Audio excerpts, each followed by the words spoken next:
രാജേഷിന്റെ മൃതദേഹത്തോടുള്ള അനാദരവിൽ പ്രതിഷേധിച്ച് കണ്ണൂർ ചെറുപുഴ പഞ്ചായത്ത് ഓഫീസിലേക്ക് ഡിവൈഎഫ്ഐ മാർച്ച്. ആംബുലൻസിന് പണം ആവശ്യപ്പെട്ട പഞ്ചായത്ത് അംഗം രാജിവെക്കണം എന്നാവശ്യപ്പെട്ടായിരുന്നു പ്രതിഷേധം. പ്രവർത്തകർ പഞ്ചായത്ത് ഓഫീസിലേക്ക് ഓടിക്കയറി.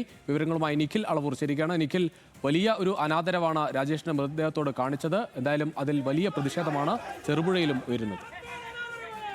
റുജീഷ്, തീർച്ചയായും ഇത്തരത്തിൽ ഈ രാജേഷിന്റെ മൃതദേഹം കണ്ണൂരിൽ നിന്ന് തിരുവനന്തപുരത്തേക്ക് കൊണ്ടുപോകാനുള്ള ആംബുലൻസ് റെഡിയാക്കുന്നതിനും അതിന്റെ ഇന്ധന ചെലവിലേക്കുമായി 10,000 രൂപ ചെറുപുഴ റിവർ റാഫ്റ്റിംഗ് സൊസൈറ്റിയുടെ പ്രസിഡന്റിൽ നിന്ന് വാങ്ങി എന്ന തരത്തിൽ പഞ്ചായത്ത് അംഗമായ അനീഷ് ആന്റണി ഒരു വെളിപ്പെടുത്തൽ നടത്തിയിരുന്നു.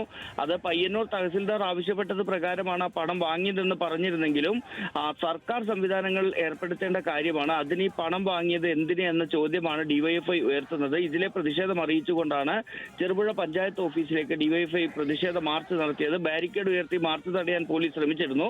പക്ഷേ ബാരിക്കേഡ് ഉൾപ്പെടെ മറിച്ചിട്ട് ഈ പ്രവർത്തകർ പഞ്ചായത്ത് ഓഫീസിലേക്ക് തള്ളിക്കയറി. പിന്നീട് മുതിർന്ന നേതാക്കൾ ഉൾപ്പെടെ എത്തിയാണ് പ്രവർത്തകരെ ശാന്തരാക്കിയത്.